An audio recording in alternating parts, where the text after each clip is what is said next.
Այո, հենց թրիփի մասով եւ նաեւ մի քանի այլ հարցեր կան, որոնք ուղղակիորեն կապված են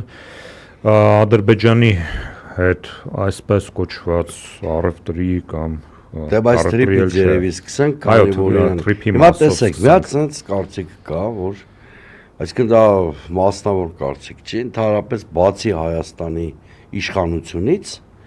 մնացած բոլոր խաղացողները թրիփ առաջին հերթին համարում են աշխարհաքաղաքական նախագիծ, հետո նոր տնտեսական եւ այլն, այդ մասին շատ բացահայտ Էրդողանն է խոսացել, այդ մասին շատ բացահայտ խոսում էր 2 տարի առաջ, իհարկե ժամանակ միջանցք տերմիններ օգտագործում եւ այլն, խոսում էր Ջեյմս Օ'Բրայենը, այդ քարտուղարի նախկին տեղակալը, որ նույնիսկ բացահայտ շատ եւ Անտոնի Բլինկենը։ Շատ Ջեյմս Օ'Բրայենի մայիս հայտարարությունը եմ ասում, այնքան բացահայտ էր ասում թրիփի նպատակը Կենտրոնական Ասիայում եւ Հարավային Կովկասում թույլատնել Չինաստանի, Ռուսաստանի եւ Իրանի, որը մասն էր միջին միջանցք նախագծի։ Այո, բանի ազդեցությունը։ Հիմա ակնհայտորեն, եթե աշխարհաքաղաքական գործոնն ենք առաջի պլան բերում,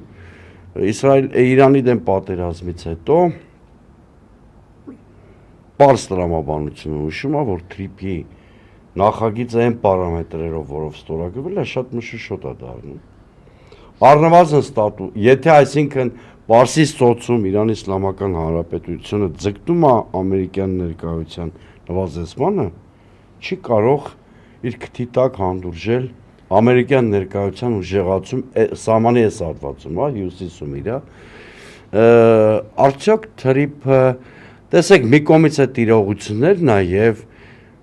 ակնհայտորեն Իրանի բացահայտ Ռուսաստանի քողարկված մտահոգությունները թրիփի նկատմամբ, մյուս կողմից Հայաստանի իշխանության շտապողականությունն է, օրինակ այդ թրիփի փաստաթղթերի վավերացման գործընթացի արագացումը ինչ-որ տնօրենի նշանակում, այսինքն կոնտրաստ արդյոք չկա այս ամեն ինչի մեջ։ Այստեղ նախ պատասխանը հետևյալն է, որ միայն կարող ենք բացատրել այս դիրքորոշումը Հայաստանի ներկայ իշխանությունների ոչ անկախ լինելու հանգամանքով, այսինքն կախյալ ավելի ճիշտ, Արևմուտքի Ամերիկայից արագացնում են։ Այդ թվում, այո, միանշանակ։ Այսինքն նրանք ուղղակի պետք է հրամցնեն ժողովրդին, այսինքն դա նրանց որոշումը չի։ Նրանք ուղղակի կատարող են, այն էլ քիչ մասի կատարող են, որովհետև մեծ մասի կատարողը հենց ԱՄՆ-ն է այս պայդրությամբ, հա։ Այսպիսով ինչ է տեղի ունենում առհասարակ այս միջանցքի հետ կապված։ Եթե դիտարկենք որպես մեծ միջին միջանցքի մաս ու մեծ տրամաբանություն արևել կարևմուտք միջանցքի, ապա այդ տրամաբանությունը զարգացվում էր 90-ականների սկզբից եւ արևմուտքը ուզում էր հասնել Միջին Ասիա, հասնել Միջին Ասիայի ռեսուրսներին եւ Միջին Ասիա դարձնել Ռուսաստանի միջանց բառը տես չէ առաջացավ։ Այո, դարձնել Ռուսաստանի եւ Չինաստանի երկակի զսպման հատված։ Այո, dual containment policy տեղափոխել այդտեղ, որովհետև այս պայդրությամբ զսպումը իրականացվում է Ուկրաինայում, բայց դա արևելյան Եվրոպան է, շատ ավելի ձեռնտու կլինի, եթե զսպումը իրականացվի Ասիայի մեջտեղից, եւ դա նույն Մակինդերի եւ մյուս տեսաբանների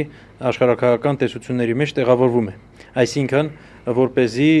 Ռուսաստանի ու Չինաստանի միջև ոնց որ հակամարտությունը դրվի, ինչպես որ մինչ այդ Ուկրաինայի տեսքով Ռուսաստանի ու Գերմանիայի մեջտեղը դրվեց հակամարտություն եւ Ուկրաինան հենց այս խնդիրն էր լուծում,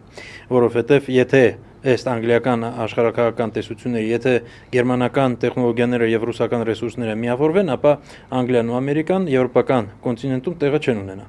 Եվ այդ խնդիրը լուծեցին ուկրաինական հակամարտությամբ եւ շատ ինտենսիվորեն զբաղվում են։ Հիմա Չինաստանի եւ Ռուսաստանի մերձացման հարցը պետք է լուծվի եւ դա պետք է լուծվի Միջին Ասիայով։ Եվ Փաշինյանը իհարկե մի կողմից ինքը ասում է, որ այո, դա տնտեսական նախագիծ է եւ այլն, բայց մյուս կողմից մենք ունենք այդ թվում հաշվարկներ, այդ թվում նաեւ իշխանամետ որոշ շրջանակներից, որ եթե չընդգրկվի դա ողջ Հայաստանի տրանսպորտային համակարգը եւ դրան չկցվի օրինակ Գյումրի կարսը եւ այլն, այլ դա ուղղակի Մեղրիով անցնի, այո, Նախիջևանով գնալու միանգամից բանով դեպի Կարս, այո, ինչու, որովհետև նաև Թուրքիան հիմա Կարս Նախիջևան երկաթուղի է կառուցում 224 կիլոմետր։ Այո, 3 միլիարդ դոլարով ու ինչի է ծախսում, եթե Հայաստանով պետք է գա։ Միանշանակ է, որ այս տրիպը միայն ուժեղացնում է Հայաստանի շրջափակումը, հա։ Եվ այսպիսով դա նրանք անում են, այսպիսով Հայաստանով ընդամենը 40 կիլոմետր ճանապարհ անցնելու եւ Հայաստանը այդտեղից ստանալու է տարեկան 10 միլիոն դոլար։ 10 միլիոն դոլար։ Չնչին գումար։ Այսինքն Հայաստանի ՀՆ-ի ինչքան 0.027%։ Մենք չնչին գումար է, դա տնտեսական էֆեկտ չի առաջացնում։ Դա տնտեսական էֆեկտ կարող է առաջացնել մեկ քաղաքի կամ երկու գյուղի կապանի, չգիտեմ։ Չէ, կապանի չի երիկի, մեղրին կարող է շատ-շատ։ Այսինքն մենք հստակ ֆիքսում ենք, որ տրիպ ասվածը դա քաղաքական պրոյեկտ է առաջին հերթին, որտեղ Հայաստանի Հանրապետությունը սուբյեկտ չէ, այլ օբյեկտ է։ Ես պետք է հիշեցնեմ Թշնամական պետության արտգործնախարար Ջեյհուն Բայրամովի վերջերս արված հայտարարությունը, որ մուտքն ու ելքերը գտնվում են Ադրբեջանի տարածքում։ Ադրբեջանը միջանկյալն է իրականում, քանի որ Անկարան ուզում է հասնել Բաքու, իսկ Բաքվից, հա, Կասպից ծովով անցնել են կողմ։ Էդ է։ Իսկ Եվս մի կարևոր բան։ Փաշինյանը մոտավորապես կես տարի, մի տարի առաջ ասել է, որ այո, կարող են նաև ռազմական բեռներ փոխանցվել տրիպով։ Մի անգամ ինքը դա ասել է։ Ու ասել է, այո, մենք էլ կօգտվենք Ադրբեջանով ռազմական բեռներ կփոխարինենք։ Հիմա մենք հասկանում ենք, որ Ադրբեջանը երբեք չի թույլ տա, որ իր ոնց որ տեսադաշտում Հայաստանը զինվի։ Ինքը նույնիսկ Վրաստանի միջոցով խանգարել է, որպեսզի Հայաստանը ինչ որ զենք հասնի, հա։ Պատերազմի ժամանակ, այո։ Եվ ոչ միայն, հետո էլ եւ այլն, հա։ Այսպիսով միակողմանի է դա լինելու, ինչպես մնացած ամեն ինչը, բայց Ադրբեջանը այո տեղափոխելու է եւ ավելին, ոչ թե Ադրբեջանը, այլ Թուրքիան։ Եվ տեղափոխել է ոչ միայն Ադրբեջանը, այլ նաեւ օրինակ Միջին Ասիայի պետություններ։ Ունենչ չի իրանք են ուզում Միջին Ասիայի պետությունները, որովհետեւ Կովկասում էլ ոչ մեկը չէր ուզում, որ sense դասավորվի, համենայն դեպս Հայաստանում։ Բայց այն ուժերը, որոնք դա դասավորում են, նրանք ուզում են։ Եվ Թուրքիան եւս ստեղ կատարող է, բայց ուղղակի շատ ավելի մեծ մակարդակի կատարող է եւ այն մակարդակի, որ կարող է ամենայի հետ խոսալ, դու ուզում ես Միջին Ասիա, ես էլ եմ ուզում Միջին Ասիա։ Այ ինձ պետք է Հայաստանով sense պայմանները։ Թուրքիան կարող է ԱՄՆ-ին թելադրել օրինակ Հայաստանի հետ հարաբերության պարամետրները ու տրիպը ինչով է տարբերվում Զանգեզուր միջանց կոչեցյալից։ Գաղափարը իհարկե համաձայնեցված է, բայց ԱՄՆ-ն զգալիորեն մեղմացրեց պայմանները, որովհետև սկզբից ընդհանրապես լրիվ ոնց որ Հայաստանի կամքից անկախ էր անցնում, իսկ հիմա գոնե ֆորմալ ձևակերպումներով ամեն ձևով հաստատված է, որ դա Հայաստանի ինքնիշխան տարածք է, եւ այո, դա Ադրբեջանը եւ Թուրքիան էլի օգտագործել են, բայց գոնե այդտեղ ընդգծված չի, որ դա Հայաստանի ինքնիշխան տարածք չի։ Թեև ամեն դեպքում բայց այդ back office, front office բան չէ։ Այո, դա տեսեք, դա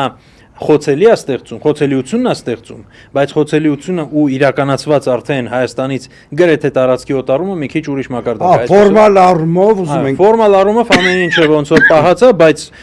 խորքային առումով այո խնդրահարույց է դա, այդպես անվանենք։